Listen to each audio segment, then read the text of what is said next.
مرحبا حبايبي، كيفكن؟ شو اخباركم؟ ان شاء الله كلكم بخير. إيلاف عنده موعد.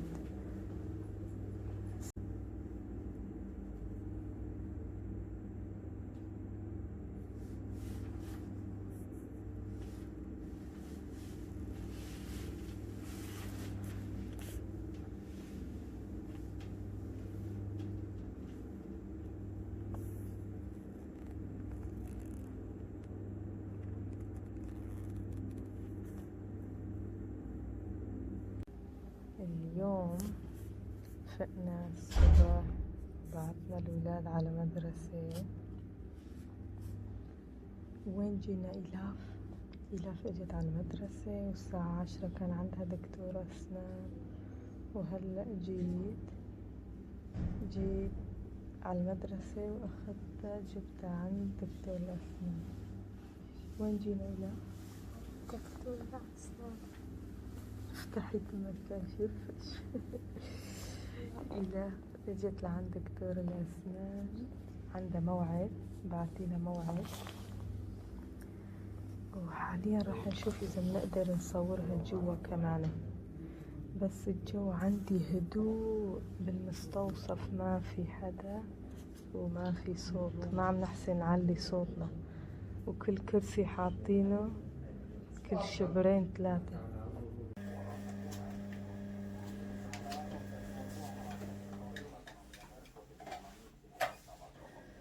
ما ترسى هاي إيلاف بتخاف كتير من دكتور الأسنان.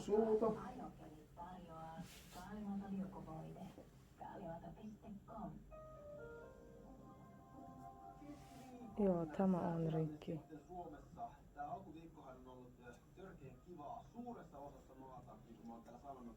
Kyllä muutamista paikkaa on loskuttelija tullut, mutta se on kuitenkin onneksi vähäistä ollut tällä viikolla. On lämmin että sen verran, että tänään etelän 3 asteesta tuonne pohjoisen -5 pakkasta siis läpi koko maan tänään on luvassa, ja aurinko paistaa suuressa osassa etelästä tuonne Pohjois-Pohjanmaalle saakka.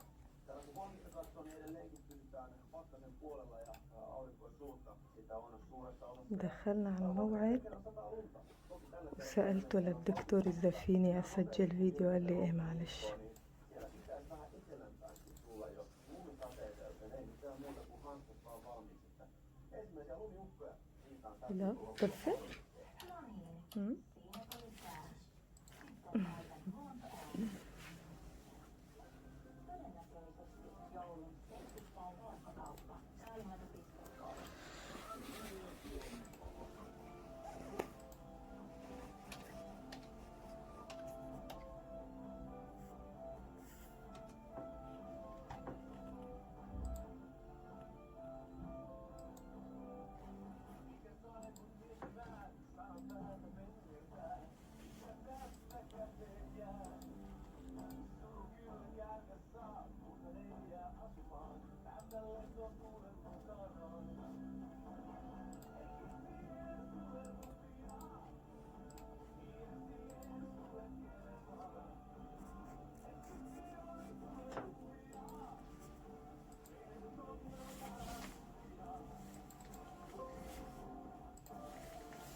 هي عندها سن واحد خربان، يمكن لأن الدكتور شاف السن هذا ورجع يبحث عن ملف الصحي، يشوف إيش في مشكلة.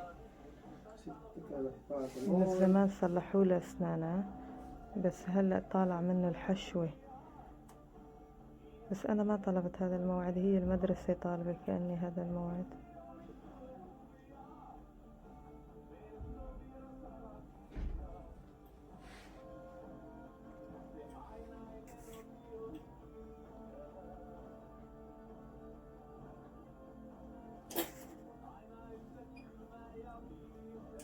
Katsotaan kanssa pienen lampulla.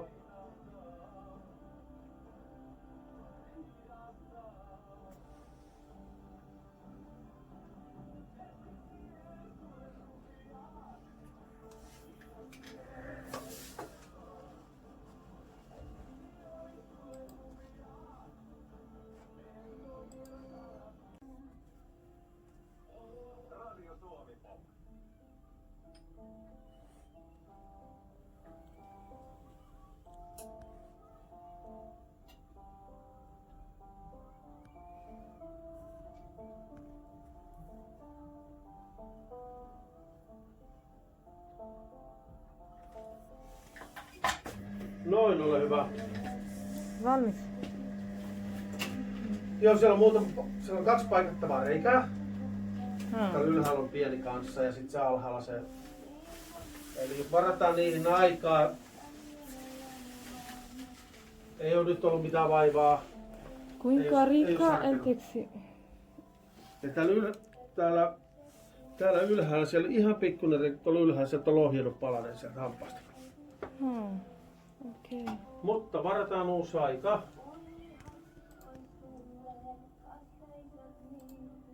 بس الدكتور قال عندها أسنان خربانين، يعني في منهم هي قبل صلحتهم عبتهم حشوة ورجعوا الحشوة طلعوا من الأسنان، فقال حجز لها موعد للشهر الثاني إنه بدها تصليح بالأسنان.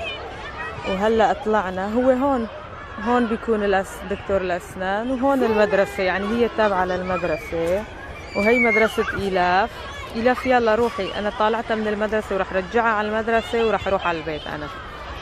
إيلاف هلا امشي على الطرف الثاني أنت يمكن مو؟ إيه. لأني إيلاف هي هلا جديد، يعني هي سنة أول بالمدرسة.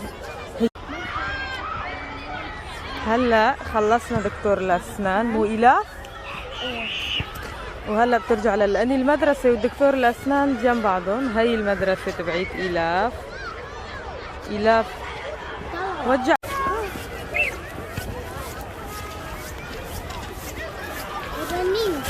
وين رنين؟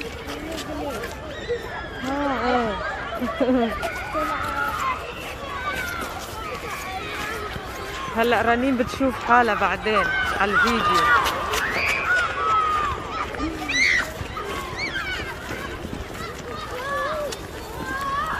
بس هي ما لها منتبهة علي.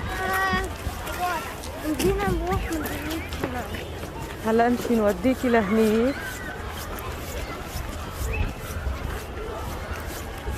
هي المدرسة كلها وحدة، بس انه هذا الطرف بيكون للكبار والطرف الثاني للصغار، يعني لمثل إيلاف. راح اوديها انا على الطرف الثاني وراح نروح على البيت للشهر الثاني. الله كريم نرجع نجي على الموعد اللي حجزوا لي اياه الدكتور. هي كثير بتخاف من دكتور أسنان إيلاف،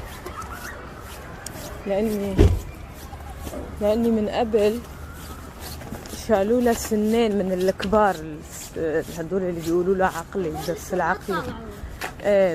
ولسه ما طالعين كمان. وقت اللي بده يشيلوا لها اياه هي ما كانت تخاف ما تخلي الدكتور يشيل لها اياه، فحطوها تحت التخدير، يعني عملوا لها تخدير عام شالوا لها السنين. نحن ناويين ننتقل من هي المنطقة، بس مو هلا، يعني كمان شي شهرين لقدام. هاي صف بس. هذا صف إيلاف بيكون هون. ايوه هاي إيلاف.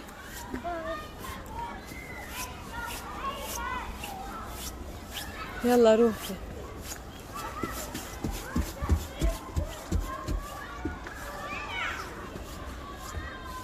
هلا هيك بنكون وصلنا إيلاف ولازم نروح. بس إيلاف وين المعلمة تبعيتك الآنسة؟ مو هون كأني الموجودين هون، مو معلمتها مو هون، بس في باقيين.